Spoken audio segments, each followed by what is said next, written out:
C आणि D वॉर्डातील नागरिकांना आलेल्या अवाजवी आणि चुकीच्या पद्धतीने आकारण्यात आलेल्या पाणी बिलाविरोधात आज जुना बुधवार पेठ येथील शिष्टमंडळाने महानगरपालिका अतिरिक्त आयुक्त शिल्पा दरेकर यांची भेट घेतली।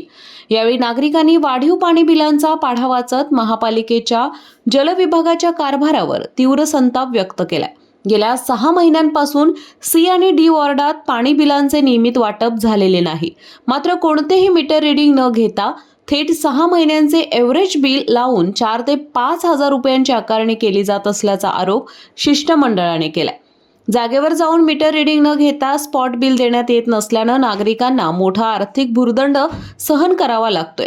कार्यालयात चौकशीसाठी गेलेल्या नागरिकांना उडवाउडवीची उत्तरे दिली जात असून महापालिकेच्या चुकीच्या बिल आकारणीमुळे सर्वसामान्य नागरिक त्रस्त झाले आहेत। हा संपूर्ण प्रकार भ्रष्ट कारभाराचा असल्याचा आरोप करत संबंधित निष्क्रिय अधिकाऱ्यांना तात्काळ निलंबित करण्याची मागणी शिष्टमंडळाने केली आहे।